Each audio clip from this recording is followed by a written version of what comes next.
வணக்கம். Welcome to கதை திரட்டு audio books. இந்த வீடியோல நம்ம என்ன கதை கேட்க போறோம்னா, வெள்ளைக்காரியின் காதல் சிறுகதை.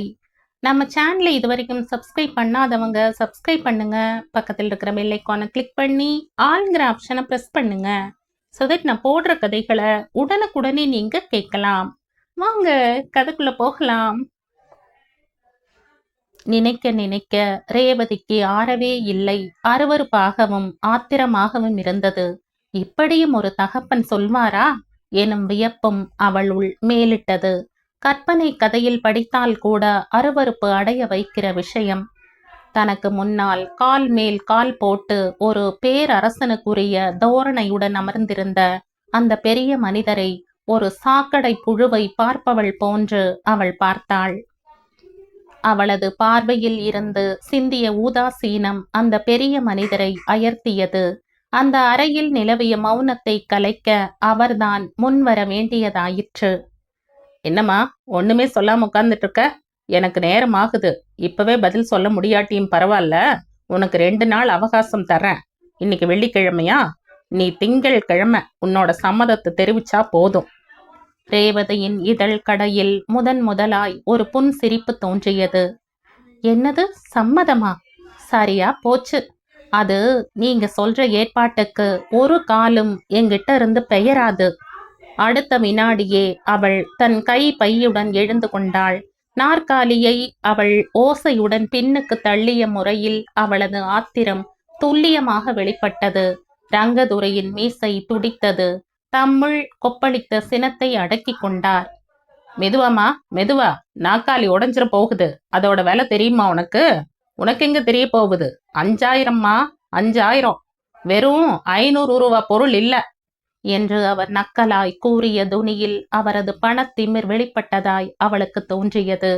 நாற்காலி உடைஞ்சா சரி பண்ணிடலாம் சார் என்று அவள் ஏளனத்துடன் அவரை ஆழமாய் பார்த்தவாறு சொன்ன பதிலில், மனசு உடைஞ்சா சரி பண்ண முடியுமா என்னும் கேள்வி தொக்கி நின்றது. மிகவும் வெளிப்படையாய் புலப்பட்டது. ரங்கதுரையின் முகம் சிவப்பும் கருப்புமாய் குழம்பியது. இந்த பொண்ணு மசிய மாட்டா போலிருக்குதே எனும் தோல்வி பார்வையை தவிர்க்க மாட்டாமல், நடைமுறைன்னு ஒண்ணு இருக்குமா, விரலுக்கு தகுந்தா போல வீங்கணும். நல்லா யோசிச்சுட்டு நல்ல முடிவா சொல்லு என்றார்.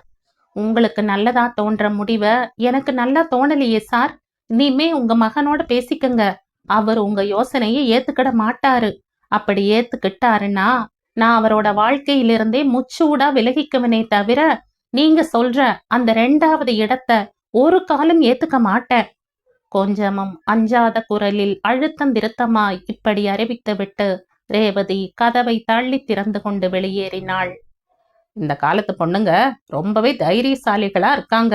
மெட்ராஸ்ல இருக்கிற பெரிய பணக்காரங்கள ஒருத்தன் நான்னு தெரிஞ்சுட்டும் எம்பிட்டு திமிரா பேசுது. இவளை வழிக்கு கொண்டாட முடியாத போல இருக்குதே. அந்த பையன் என்னடான்னா காதல் ஊதல்னு சொல்லிக்கிட்டு மயக்கத்துல பெணாத்துறான். காதலாவது கட்டையாவது. இந்த பொண்ணை விட ரொம்பவே அழகா சினிமா ஸ்டார் கணக்கா ஒரு பணக்கார பொண்ணை தேடி தரேண்டான்னா காட்டுக்கும் மேட்டுக்கும் கத்துறான். காதல்னா என்னன்னே தெரியாத காட்டு மிராண்டியாம் நானு. உடம்புக்காகவும் குழந்தை பேத்துக்காகவும் பண்ணிக்கிற கல்யாணத்துல இவதான் வேணும் அவதான் வேணுங்கிறதெல்லாம் சுத்த பைத்தியக்காரத்தனமாவெல்லாம் இருக்குது. மாடப்ப இலக கண்ட கன்றாவி சினிமாவை பார்த்து கிறுக்கு பிடிச்சு அலையுதுங்க. இவ்வாறு எழுந்த எண்ண அலைகளுடன் ரேவதி தள்ளியதால் ஆடிக்கொண்டிருந்த தள்ளு கதவை போன்றே அவர் உள்ளமும் ஆடியது. அன்று மாலை தன்னை ஆவலுடனும் கவலையுடனும் கடற்கரையில் சந்தித்த மாதவனிடம் எடுத்த எடுப்பில் படபடவென்று ரேவதி பொழிந்து தள்ளிவிட்டாள். என்னங்க நினைச்சிட்டு இருக்காரு உங்க அப்பா என்ன பத்தி? எவ்வளவு மோசமா நினைச்சாருன்னா 5 லட்சம் சுளையா உன் கையில இப்பவே கொடுத்து விடுறேன், அவனை விட்டு விலகி போயிடுன்னு சொல்றாரு. உங்க பணமும் காசும் எனக்கு துச்சம். மாமா, நீங்க தப்பு கணக்கு போடுறீங்க. நீங்க கோடி ரூபா கொடுத்தாலும் நான் வாங்க மாட்டேன் அப்படின்னு. இத பாரு, மாமா உறவெல்லாம் வச்சு என்ன கூப்பிடாதே அப்படிங்கிறாரு. சாரி சார், ஆனா கல்யாணத்துக்கு பிறகு கூப்பிட்டா ஆட்சேபிக்க மாட்டீங்கல்ல அப்படின்ன. மாதவனுக்கு சிரிப்பு வந்தது. அப்படியே சொல்லிட்ட? பின்ன என்னவா, கோபத்தை அடக்க ரொம்பவே முயற்சி பண்ணினாருங்கிறது வெளிப்படையா தெரிஞ்சிச்சு. கொஞ்ச நேரம் போல ஒன்னும் சொல்லாம இருந்துட்டு, மாதுவுக்கு நான் என்னோட அந்தஸ்துக்கு ஏத்த மாதிரி ஒரு பொண்ணை கட்டி வைக்கிறேன், உன்னை அவன் ரெண்டாவதா அந்த பொண்ணுக்கே தெரியாம சின்ன வீடா வச்சுக்கட்டும் அப்படின்னு நாக்குல பல்ல போட்டு தயக்கமே இல்லாம என்கிட்ட சொன்னாரு. நான் என்ன டேஷா? மாதவன் அதிர்ந்தான். அப்படியா சொன்னாரு? அடக்கடவுளே! ஆமாங்க, நான் என்ன பொய்யா சொல்றேன்? எனக்கு வந்துச்சே ஒரு கோவம். என்ன இப்படி பேசுறீங்க? உங்க தகுதிக்கு தகாத அசிங்கம் பிடிச்ச பேசெல்லாம் பேசாதீங்க. நீங்க நினைக்கிற மாதிரிப்பட்டவ இல்ல நானு. எனக்கும் தன்மானம்னு ஒன்னு இருக்கு. பணக்காரங்க வேணும்னா அதையெல்லாம் பணத்துக்காக அடகு வைப்பாங்க. அதுக்கெல்லாம் வேற ஆளை பாருங்க அப்படின்னு. அப்போ மாதுவுக்கு வேற ஆளை பார்க்க சொல்றியா அப்படின்னு என் வார்த்தையாலேயே என்ன மடக்கினாரு. மாது சம்மதிச்சா அப்படியே செய்யுங்க. இது பத்தி உங்க மகன்கிட்டவே பேசுங்க. என்ன சின்ன வீடா வச்சுக்கிறதுக்கு அவர் சம்மதிச்சாருன்னா நான் அதுல இருந்து கண்டிப்பா விலகிக்கிடுவேன் அப்படின்னு. சரியாதான் பேசியிருக்க. எங்க அப்பா முன்னாடி உட்கார்றதுக்கே பெரிய பெரிய ஆளுங்கெல்லாம் தயங்குவாங்க. நீ என்னடான்னா அவருக்கு சமமான ஆள் மாதிரி நல்லாவே வாதாடி இருக்க. எனக்கு ரொம்பவே சந்தோஷமா இருக்கு ரேவதி.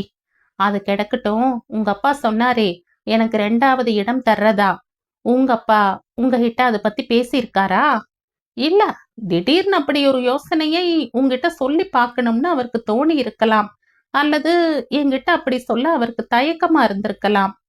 அதுக்கு என்ன சொல்ல போறீங்க?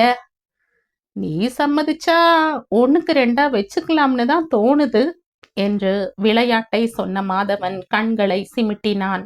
அவள் முகத்தில் உடனே தோன்றிய மாற்றத்தை கண்டதும் முகத்தை முனைப்பாக வைத்து கொண்டு, சும்மா விளையாட்டுக்கு ரேவதி, அப்படி முறைக்காத.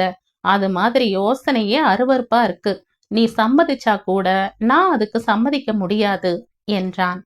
ஆசை தோசை அப்ப வட, நானாவது சம்மதிக்கிறதாவது.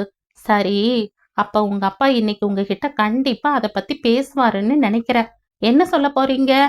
வேற என்ன, இது மாதிரி அசிங்கமா உங்க வருங்கால மருமக கிட்டவே யோசனை சொல்லிருக்கீங்களே, உங்களுக்கு வெக்கமா இல்லையா அப்படின்னு தான். அதுக்கு வழக்கமா அப்பா அம்மாருங்க பேசுற டயலாக்க எடுத்து விடுவாரு. அதான், என் சொத்துல ஒரு பைசா கூட உனக்கு கிடையாது, அது இதுன்னு. நீங்களுமாச்சு உங்க சொத்துமாச்சு, ரேவதி தான் என்னோட சொத்து அப்படின்னு நானும் பதிலுக்கு டயலாக் அடிக்க வேண்டியதுதான். மேற்கொண்டு எதுவும் பேசாமல் இருவரும் சில நொடிகளுக்கு அமைதியாக இருந்தார்கள். அந்த அமைதியை மாதவன் தான் கலைத்தான்.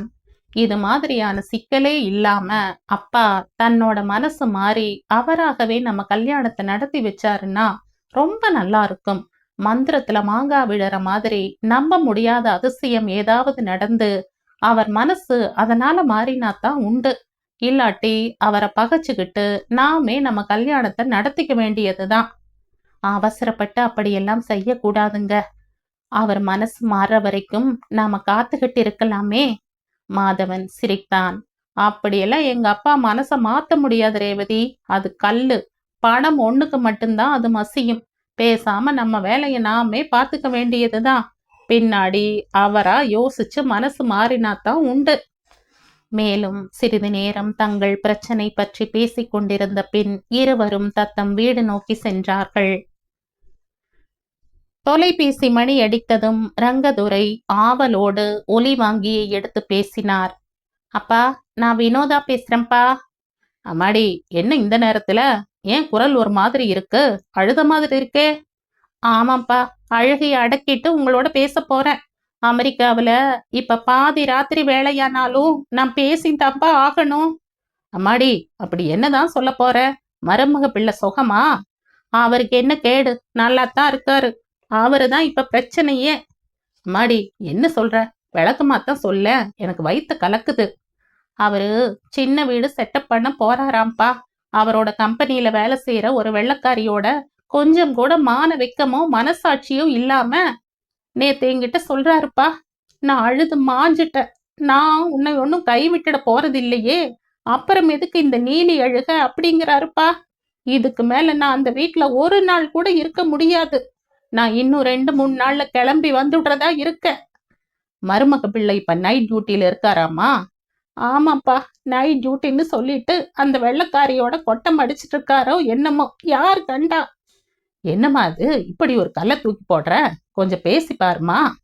சூடு சொரணை இருக்கிற பொண்ணு பேசியா பார்த்துட்டு இருப்பா? அந்த பொம்பளையோட லாட்ஜுக்கெல்லாம் போய் இருந்திருப்பாரோ என்னமோ. அது மாதிரி நான் பண்ணி இருந்தா என்னோட அவர் பேசி பாப்பாராப்பா? என்ன பேசுறீங்க? பொண்ணா பிறந்துட்டா சூடு சொரண மானம் மரியாதை எல்லாத்தையும் மூட்டை கட்டி வச்சுடணுமா? ரங்கதுரை பேசாமல் இருந்தார். உன்னையவ ரெண்டாவதா அந்த பொண்ணுக்கே தெரியாம சின்ன வீடா வச்சுக்கட்டும் என்று தாம் அந்த பெண் ரேவதியிடம் சொன்னபோது அவளும் இப்படித்தானே பாதிக்கப்பட்டிருப்பாள் என்று அவர் நினைத்தார். இப்போது தம் மகளுக்கே அப்படி ஒரு அந்தஸ்து எனும்போது மட்டும் தமது ரத்தம் கொதித்து மார்பு படபடப்பானே என்னும் கேள்வி அவருள் எழத்தான் செய்தது. தமது நேர்மையற்ற எண்ணமே தம் மகளை பாதித்து தம்மையும் அதன் வாயிலாக அதிர்ச்சியுற செய்து விட்டதோ என்று அவர் தம்மையே வினவிக் கொண்டார். என்னப்பா யோசிக்கிறீங்க?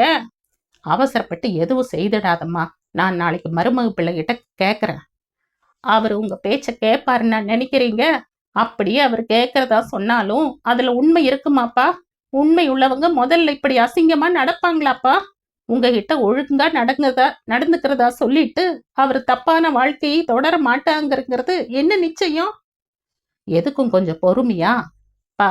தயவு செஞ்சு உங்க அத்தை பாட்டி உபதேசத்தை நிறுத்துறீங்களா? வினோதாவின் குரல் அழுகை கலந்த ஆத்திரத்தோடு குழறியது. சரிம்மா, நீ போய் படுத்துக்க. நாளைக்கு மறுபடியும் இது பத்தி பேசலாம். அவசரப்பட்டு எந்த முடிவுக்கும் வராதம்மா. மானம் மரியாதை உள்ள எந்த பொண்ணும் எடுக்கக்கூடிய முடிவுதான்ப்பா இது. நான் வர்ற வாரத்துக்குள்ள இந்தியாவில் இருப்பேன். கிளம்புறதுக்கு முன்னாடி ஃபோன் பண்றேன். நான் வைக்கிறேன். வினோதா ஒலி வாங்கிய யோசையுடன் கிடத்தினாள். மேற்கொண்டு அவர் அறிவுரை ஏதும் தனக்கு சொல்ல வேண்டியதில்லை என்று அந்த அளவுக்கு மீறிய ஓசை தமக்கு உணர்த்தியதாக எண்ணிய அவர் நாற்காலியில் சாய்ந்து பெருமூச்செறிந்தார்.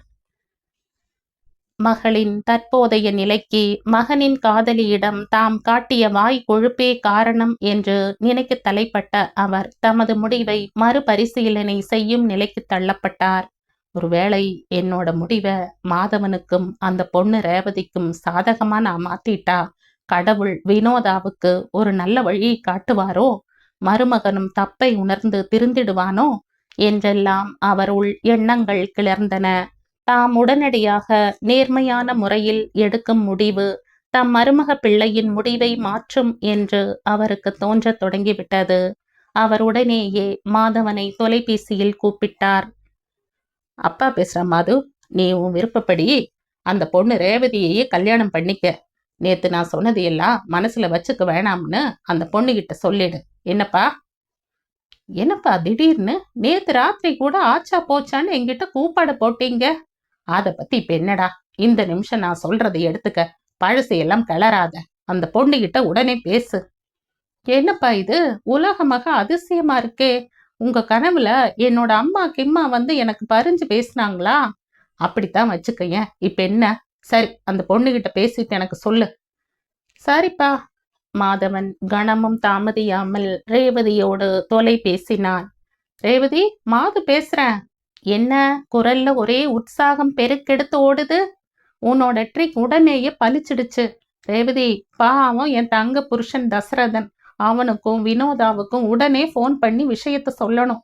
நம்ம காதல் நிறைவேறணுங்கிறதுக்காக அந்த நல்ல மனுஷனை எவ்வளோ வெள்ளக்காரிய சின்ன வீடா செட்டப் பண்ண போறதா வினோதா கிட்ட பொய் சொல்ல வச்ச பாவத்தை எப்படி கழுவு போறையோ தெரியல. ஏய், என்னது எம்எல்ஏயே முழு பழியும் போடுறீங்க? யோசனை சொன்னவன் நான் தான், ஒத்துக்கிறேன். ஆனா நீங்களும் அதுக்கு சம்மதிச்சீங்கல்ல. உங்களுக்கும் தான் அந்த பாவத்துல பங்குண்டு. எந்த பழியும் இல்ல, எந்த பாவமும் இல்ல. அப்படி ஏதாச்சும் நடந்தால் இல்ல பங்கு இன்னொன்னும். சரி, நான் வைக்கிறேன். தசரதனோட பேசணும் இப்ப. தசரதன், உங்க மச்சானுக்காக வீண் பழிய சுமந்திருக்கீங்க. ரொம்ப ரொம்ப நன்றி. எனக்கு என்ன சொல்றதுன்னே தெரியல. அட விடுங்க மாது. 1000 பொய் சொல்லி ஒரு கல்யாணத்தை நடத்தலாம்னா 2000 பொய் சொல்லி காதலர்களை சேர்த்து வைக்கலாம் இல்ல? என்ன, மாமாவுக்கு என் மேல கடுப்பா இருக்கும். அதை சரி பண்ணிரலாம். கவலைப்படாதீங்க.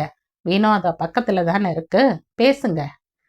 வினோதா, உங்க 2 பேருக்கும் ரொம்ப ரொம்ப தேங்க்ஸ்மா. இருக்கட்டும் அண்ணே. இப்பவே நான் அப்பாவுகிட்ட போன்ல பேச போறேன்.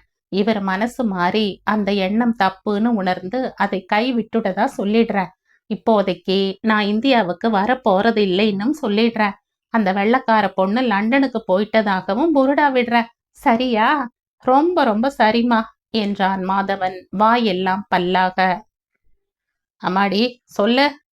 அந்த பொண்ணு அதான்பா அந்த வெள்ளைக்காரி. அவளை லண்டனுக்கு திடீர்னு மாத்திட்டாங்களாம். ஹெட் ஆபீஸ்ல இருந்து தந்தி வந்துச்சாம்.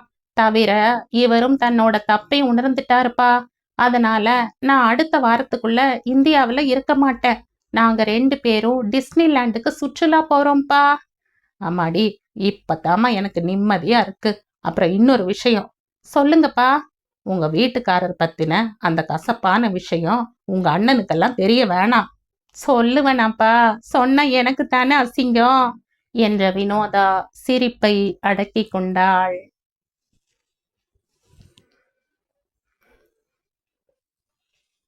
இதோடு இந்த கதை முடியுது. இந்த கதை உங்களுக்கு பிடிச்சிருந்தா லைக் பண்ணுங்க, ஷேர் பண்ணுங்க, சப்ஸ்கிரைப் பண்ணுங்க. மற்றும் ஒரு இன்ட்ரெஸ்டிங்கான கதையோட அடுத்த வீடியோல சந்திப்போம். பை. தேங்க்யூ.